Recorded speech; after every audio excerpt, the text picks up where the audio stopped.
All right, today, freedom from having to exercise. I get this question in lots of different ways where people say things like, hey, Heather, I'm gardening, I go for some small walks, but I really think I should be doing consistent, regular exercise. Or Heather, I keep trying to do consistent, regular exercise, but I'm just not doing it. Can you basically make me do it? Can you give me the trick necessary to make me do it? And what my goal with these freedom videos is to drop the drama from your personal journey and experience. If I were to say, what is the number one thing that causes women not to make progress with their journey? It's all the shoulds and the have tos and the if it doesn't look this way, somehow I'm doing it wrong, I have failed, it's not good enough. These are the things that in your head shut this process down.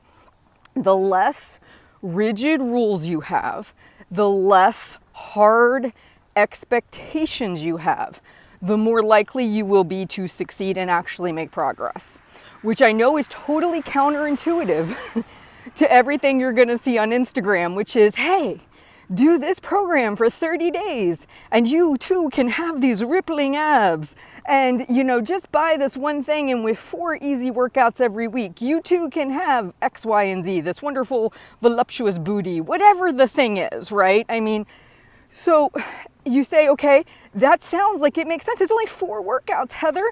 Yeah, but if you think you have to do it and you have to commit X amount of time to it every single week and you don't love it, it's a should, not a want to, then you probably won't succeed.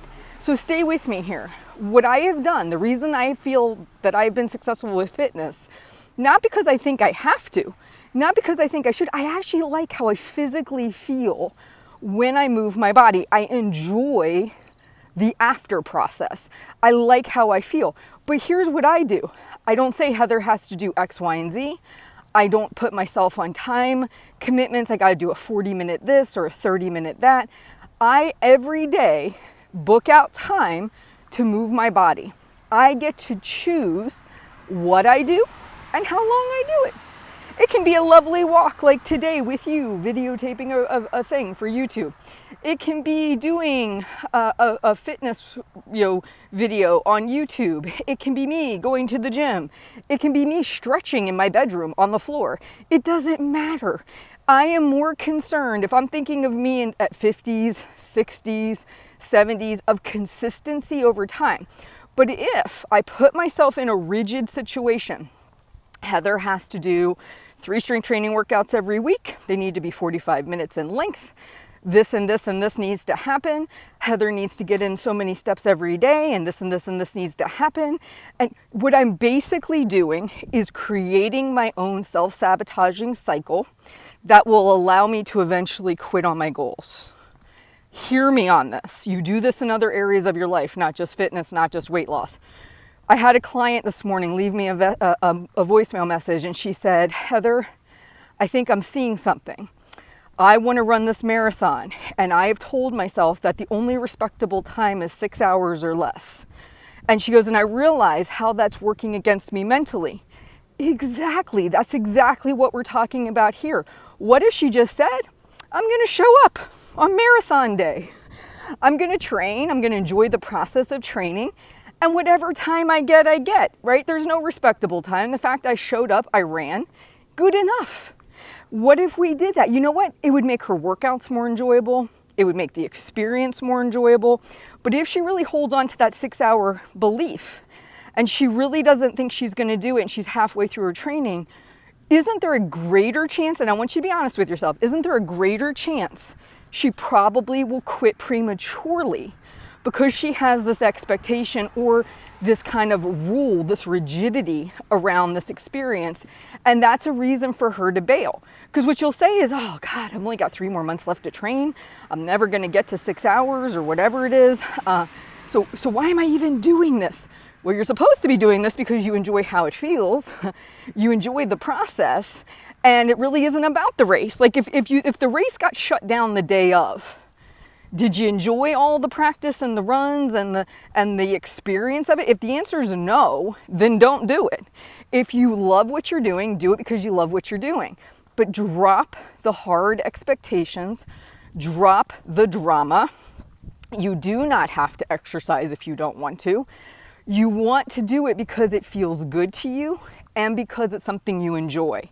If you believe you should and you have to, you are creating drama in your journey. When you create drama in your journey, you secretly give yourself a backdoor out of doing the work. I know that might not be what you think you're doing, but it's what you're doing. Every restrictive rule you put on yourself is a rule to break. Every rule to break is an opportunity to say, I failed, I screwed up, I'm no longer doing this. That is your backdoor out of this whole thing. What if you didn't have that approach?